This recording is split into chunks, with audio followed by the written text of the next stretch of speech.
ಎಲ್ರಿಗೂ ನಮಸ್ಕಾರ. ಚಿತ್ರಾನ್ನ ಯಾರಿಗೆ ತಾನೇ ಇಷ್ಟ ಆಗಲ್ಲ, ಎಲ್ರಿಗೂ ಇಷ್ಟನೇ.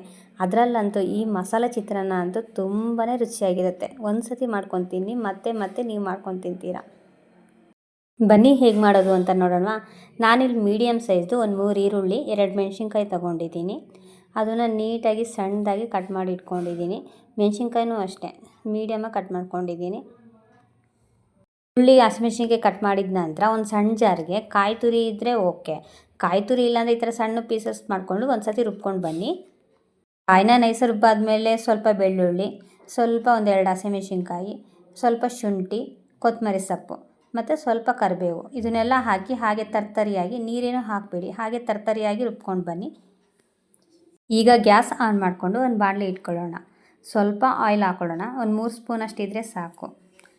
ಆಯಿಲ್ ಕಾದ ನಂತರ ಸ್ವಲ್ಪ ಕಡಲೆ ಬೀಜನ ಗೋಲ್ಡನ್ ಬಣ್ಣವರೆಗೂ ಹುರ್ಕೊಳ್ಳೋಣ. ಗೋಲ್ಡನ್ ಬಣ್ಣ ಆದ ನಂತರ ಅದನ್ನು ಸಪ್ರೇಟಾಗಿ ಎತ್ತಿಟ್ಕೊಳ್ಳೋಣ. ಈಗ ಅದೇ ಎಣ್ಣೆಗೆ ಸ್ವಲ್ಪ ಸಾಸಿವೆ, 1 ಟೀ ಸ್ಪೂನ್ ಜೀರಿಗೆ, ಸ್ವಲ್ಪ ಕಡಲೆಬೇಳೆ ಹಾಗೂ ಸ್ವಲ್ಪ ಗೋಲ್ಡನ್ ಬಣ್ಣವರೆಗೂ ಫ್ರೈ ಮಾಡ್ಕೊಳ್ಳೋಣ. ಆಮೇಲೆ ನಾವು ಹೆಚ್ಚಿಟ್ಕೊಂಡಿರೋ ನೀಟಾಗಿ ಹಸಿಮೆಣ್ಸಿನ್ಕಾಯಿ ಈರುಳ್ಳಿ ಹಾಕ್ಕೊಂಡು ಹೊಂಬಣ್ಣ ಬರುವವರೆಗೂ ಹುರ್ಕೊಳ್ಳೋಣ. ಈರುಳ್ಳಿ ಫ್ರೈ ಆದಮೇಲೆ ಅದ್ರ ಮೇಲೆ 1-2 ಕಡ್ಡಿ ಕರ್ಬೇವಿನ ಸೊಪ್ಪು ಹಾಕ್ಕೊಂಡು ಬಾಡಿಸ್ಕೊಂಡು ನಾವು ರುಬ್ಬಿಟ್ಕೊಂಡಿರೋ ಕಾಯಿ ತುರಿ ಮಿಶ್ರಣನ ಅದಕ್ಕೆ ಹಾಕ್ಕೊಳ್ಳೋಣ. ಸ್ವಲ್ಪ ಅದು ಹಸಿ ವಾಸನೆ ಹೋದ ನಂತರ ನೀಟಾಗಿ ಫ್ರೈ ಆದಮೇಲೆ 1 ಟೀ ಸ್ಪೂನ್ ಉಪ್ಪು, ಸ್ವಲ್ಪ ಅರಿಶಿನ ಪುಡಿ ಹಾಕ್ಕೊಂಡು ನೀಟಾಗಿ ಮಿಕ್ಸ್ ಮಾಡ್ಕೊಳ್ಳೋಣ. ನೀಟಾಗಿ ಮಿಕ್ಸ್ ಆಗಿ ಅದು ಚೆನ್ನಾಗಿ ಫ್ರೈ ಆಗಿದೆ ಅಂತ ಆದಮೇಲೆ ಗ್ಯಾಸ್ನ ಆಫ್ ಮಾಡೋಣ. ಗ್ಯಾಸ್ ಆಫ್ ಆದಮೇಲೆ ಒಂದೇ ಒಂದು ಕಟ್ ಮಾಡ್ಕೊಂಡಿರೋ ನಿಂಬೆಹಣ್ಣು ರಸನ ಹಾಕ್ಕೊಳ್ಳೋಣ. ಈಗ ಗೊಜ್ಜು ರೆಡಿಯಾಗಿದೆ.